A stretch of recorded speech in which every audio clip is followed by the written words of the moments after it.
Magluluto pala tayo ng nakaka-high blood. Alam nyo bakit nakaka-high blood? Noon, bago ka ma-high blood, kakain ka muna ng baboy. Ngayon, high blood ka na, hindi ka pa kumakain ng baboy. Kaya wag na natin patagalin, banatan na natin to, bago pa ako ma-high blood.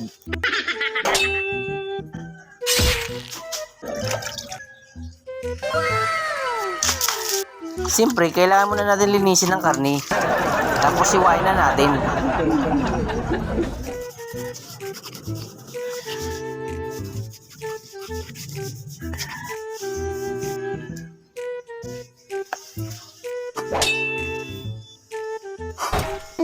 Wala bang palakpakan dyan?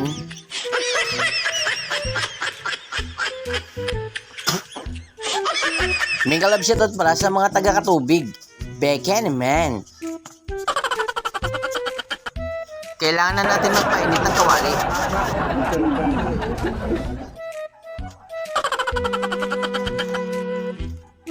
Ito pala ang ating mga kailangan.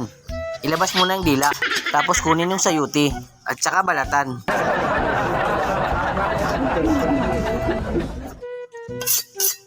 Isunod natin ang sibuyas, pero gagamitin natin ang pinagbabawal na teknik.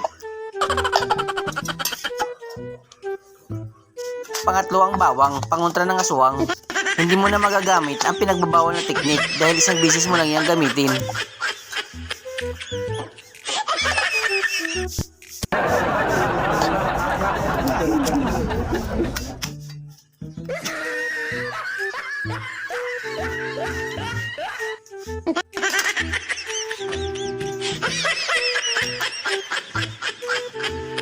Itong gamit ko pala ay sigarilyo ng kapre.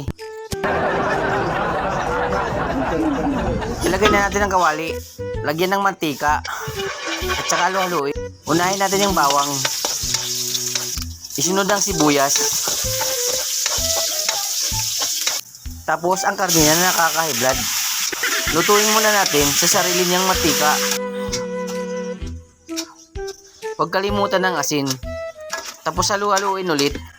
Lagyan ng oyster sauce. Tapos ilagay ang asawa mo na may tuyo. Ilagay ang suka at paminta para sa mga bakla. Lagyan din ng asukal. Ilagay mo din yung dahon na tuyot. Kasi tuyot na siya. Tapos ang sayote. Tapos itapon ng bilao. Tapos kunin ulit kasi pantakip yan. Lagyan ito ng itlog ko. Ay itlog. At ayun na nga mga bulasilo, ito na. Huwag natin patagalin. Kain na tayo. Pakicomment naman sa baba kung anong susunod na lulutuin ko. At kung taga saan ka. Para alam ko kung saan umabot ang video na to. Maraming salamat.